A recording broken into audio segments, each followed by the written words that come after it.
இன்றைக்கி வந்து 8th social சயின்ஸில் இருக்க முக்கியமான பாக்ஸை தான் வந்து பார்க்க போகிறோம். சார்ட்டில் வந்து பார்க்கலாம்.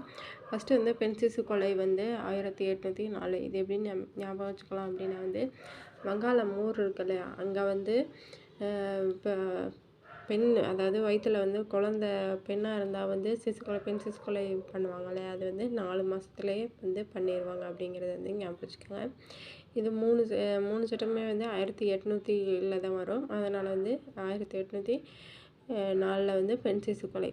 அதாவது வங்காளத்தில் வந்து வங்காளம் ஒரு ஊர் இருக்குல்ல, அங்கே வந்து வயிற்றில் வந்து 4 மாதத்துலேயே வந்து கரு இருந்துச்சுன்னா அதை வந்து பெண்ணாக இருந்தால் வந்து 4 மாதத்துல வந்து அதை வந்து அழிச்சிருவாங்க அப்படிங்கிறத வந்து இது ஷார்ட்கட்டாக வந்து ஞாபகம் வச்சுக்கோங்க. அதுக்கடுத்து வந்து ஒழுங்குமுறை வந்து 1829 சதி என்னும் பழக்கம் சட்டவிரோதமானது என அறிவிக்கப்பட்டது. இது எப்படி ஞாபகம் வச்சுக்கலாம் அப்படின்னா வந்து, அதாவது 2 பேர் சேர்ந்து, அதாவது இப்போ ஒரு வீட்டில் இருக்காங்க அப்படின்னா வந்து மாமியார் மாமனார் வந்து 2 பேர் இருப்பாங்க.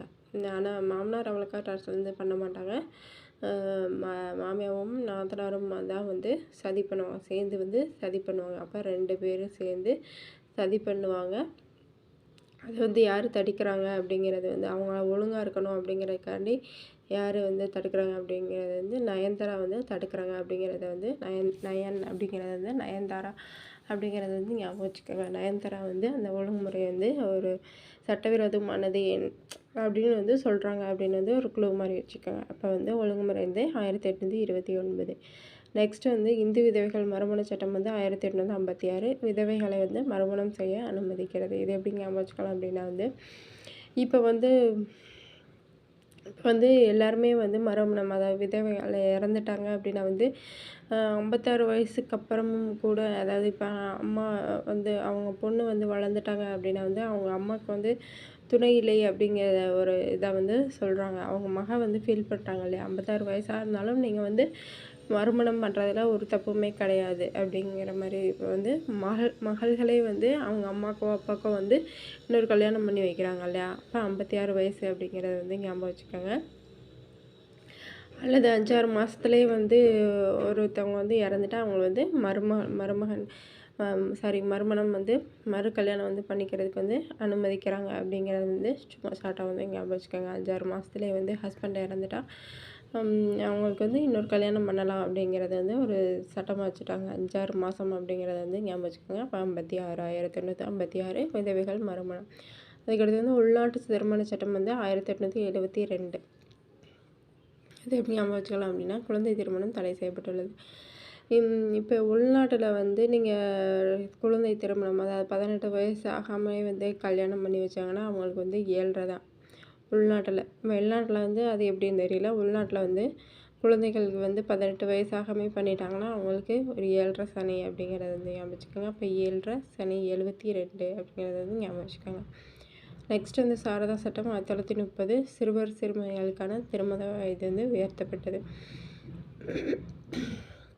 அது எப்படி ஞாபகம் வச்சுக்கலாம் அப்படின்னா வந்து 3 வயசுக்கு மேலே, அதாவது 3 வயசுக்குள்ளேயே வந்து திருமணம் பண்ணுறதை வந்து சாரதா தான் வந்து அந்த சட்டத்தை வந்து திருமண வயதுக்காண்டி போராடி ஜெயித்தாங்க அப்படிங்கிறத வந்து வச்சுக்கலாம். அவங்க தான் வந்து அந்த தடுப்பு சட்டத்தை கொண்டு வந்தாங்க அப்படிங்கிறது வந்து ஞாபகம் வச்சுக்கோங்க. சாரதா சட்டம் வந்து 1930, அதாவது 3 வயசுக்கு மேலே இருக்கிறவங்கள தான் வந்து கல்யாணம் பண்ணணும் அப்படிங்கிறத வந்து ஞாபகம் வச்சுக்கோங்க. நெக்ஸ்ட் வந்து தேவதாசி ஒழிப்பு சட்டம் வந்து 1947. தேவதாசி ஒழிப்பு சட்டம் அப்படிங்கிறது வந்து அந்த கோயிலில் பெண்கள் எல்லாம் வந்து விடமாட்டாங்க இல்லையா, அதை ஒழிக்கிறதுக்காண்டி கொண்டு வந்த சட்டம் தான் இது. இது எப்படி ஞாபகம் வச்சுக்கலாம் அப்படின்னா வந்து சுதந்திரம் அடைகிறது தான் வந்து 1947. அப்போ வந்து நம்ம சுதந்திரம் அடைஞ்சிட்டோம்னா நம்மளுக்கு எதிரான எல்லா சட்டமே வந்து எல்லா கொடுமைகளுமே வந்து ஒழிக்கப்பட்ட தினம் அப்படிங்கிறத வந்து வச்சுக்கோங்க. 1947 வந்து இப்போ தேவதாசி முறை வந்து ஒழிக்கிறது. இப்படி படிங்க. இந்த இது வந்து கண்டிப்பாக வந்து ஞாபகம் இருக்கும். ஃபஸ்ட்டு என்ன அப்படின்னா வந்து வங்காளத்தில் வந்து பெண் சிசு கருவுற்ற 4 மாதத்துலேயே வந்து கருவை வந்து அழிச்சிருவாங்க. அதான் வந்து 1804. அடுத்து வந்து ஒழுங்குமுறை வந்து சதியனும் 2 பேர் சேர்ந்து கொடுமைப்படுத்துறத நயன்தாரா வந்து ஒழிச்சிருப்பாங்க. அடுத்து வந்து 56 வயசுலேயும் வந்து அப்பா அம்மாவுக்கு வந்து திருமணம் பண்ணி வைக்கலாம், அதாவது விதவைகள் வந்து திருமணம் பண்ணி வைக்கலாம்.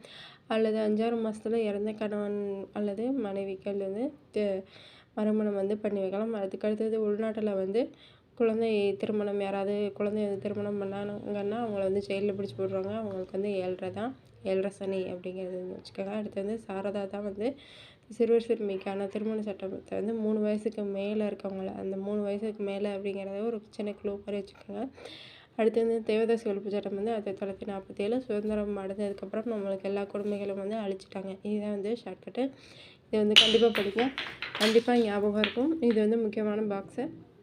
பிடிச்சிருந்தா லைக் பண்ணுங்கள், ஷேர் பண்ணுங்கள், மறக்காமல் சப்ஸ்கிரைப் பண்ணுங்கள். தேங்க்யூ.